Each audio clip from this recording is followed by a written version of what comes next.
I think the general problem is financing, because the local funds and the national broadcasters are still not giving enough money to producers. And comparing to Western European colleagues, our budgets are still like 10 times smaller, and it's even struggling to find the co-financing for their projects. The other problem is that only few films from Eastern and Central Europe, especially documentaries, are represented by sales agents, so they are struggling to find the correct distribution channel themselves.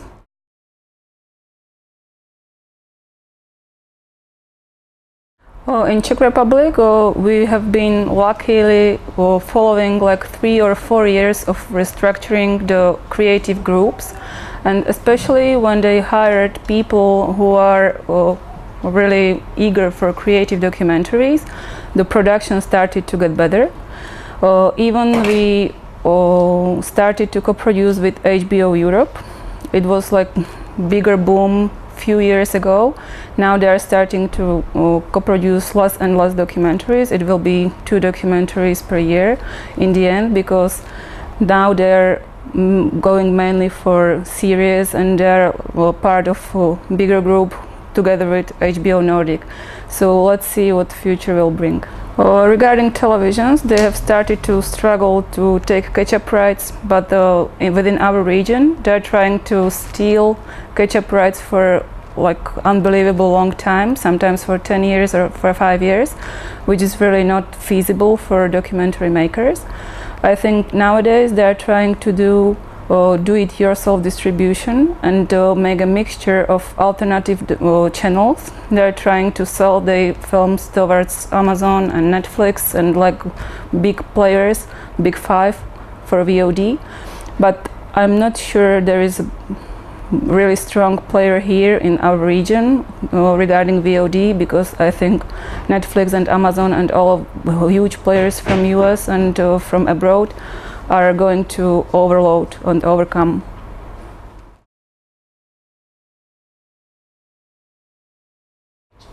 They are going to take over the market, because now they are buying more and more documentaries. Sometimes they are like really stealing also the premieres and the festival life of the films, and documentary makers are preferring to sell the films and not doing festivals.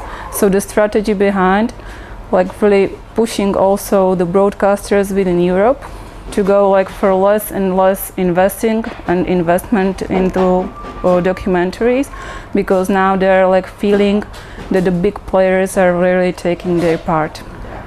It's like case by case. It depends on the sales agents or aggregators whether they're like really negotiating good conditions for documentaries. Sometimes they are lucky and they can sell for like bigger amounts. Sometimes they are selling within packages, which are not making like really big money for documentary makers. So like generally all of the televisions and broadcasters within Europe are now kind of giving up on VOD market, because Netflix and Amazon is now more investing not only into acquiring documentaries but also into original productions.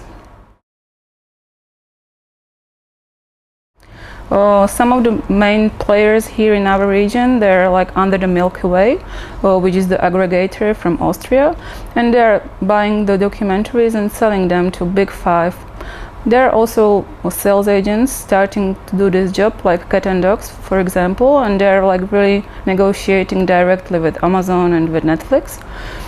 Some of the players are like also Rocco Films. They're from USA, and you can also meet one of the representatives here in Prague during the platform, and she will tell you more like on VOD distribution, because she's like really specializing not only on in selling to them, but also in educational distribution, which is a huge market in US.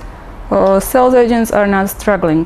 They are kind of like really dying in their old role, because sometimes they had like really nice money out of the festival releases. They got like a lot of festival awards and festival releases within a year with one film.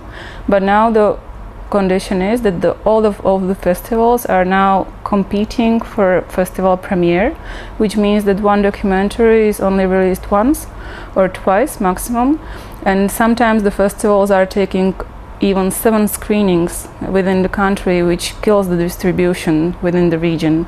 So the sales agents are now very struggling.